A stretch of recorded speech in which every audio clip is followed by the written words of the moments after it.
Assalamu alaikum, dear brothers and sisters. We have a sister with us. She has converted from Christianity to Islam. We are going to know more about her journey today. Our sister doesn't want to reveal her real name, so we are going to use a pseudonym, Christine. So let's get to know our sister. Assalamu alaikum, Sister Christine. Tell us something about yourself.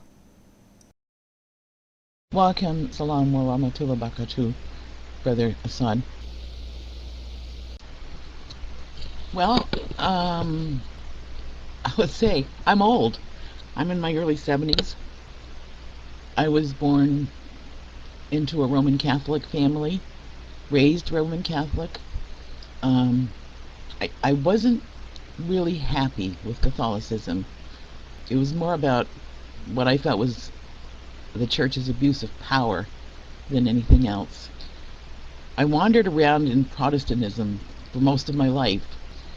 I attended a lot of churches. I went to Bible studies. Some I was happy in for a while and kind of eventually got discouraged with the church and would move to another one. Well, in the early 70s, I met and married a young seminarian, a man who was going to seminary to become a minister of the Church of Christ. And I was, as a former Catholic, I was pretty poorly equipped to be a pastor's wife. And I quickly learned, as the wife of a pastor, that the duties of a pastor's wife were quite daunting sometimes. You know, if you go to a doctor, you really don't expect his wife to be part of your team. But in Christian churches, most Christian churches expect the wife of the pastor to be very, very active in the church, helping with the nursery, teaching Sunday school, attending women's meetings, and being a very active part of every bit of the life of the church. They expect her to be able to say a spontaneous prayer to open a meeting or close a meeting or pray for the sick or whatever. And these were things that I was not really prepared for in my previous life. So, I mean, I learned, and I think I probably did a decent job after a while. We were in the ministry for about 10 years, and then my husband decided to leave the ministry.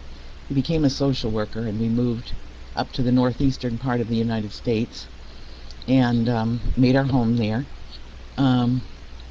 And so one day in October, and this was last October, so now I've been a Muslim about 5 months, and I've never looked back. I don't regret it at all. But I did take Shahada, I did testify, and I am now officially a Muslim. Unfortunately, in the northeastern part of the United States, there are very few Muslims, and there is only one mosque in my state, and it's just not anywhere near that I can travel to.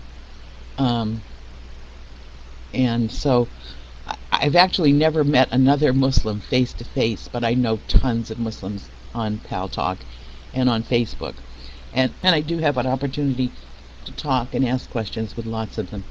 So that's how I became a Muslim, from a pastor's wife to a Muslim. Imagine that.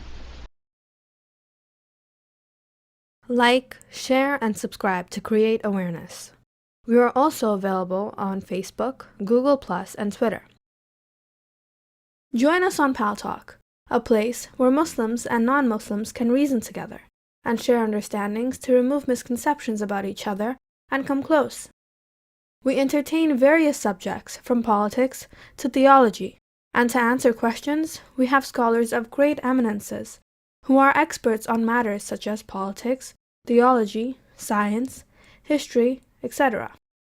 We also have female scholar who can address if requested by the sisters. This is an attempt to build bridges between people of different faiths. For the schedule of weekly events, please visit our Facebook page, facebook.info.truth.shall.prevail, or contact with the Pal Talk ID share_here or free_speech_. The Pal Talk room owner ID is truth_shall_prevail. For the tutorial on how to install Paltalk and join our room, click here. You can also watch our videos on apostasy in Islam, taqiyya, abrogation and contradiction in Quran, history of Islam, and more on our YouTube channel.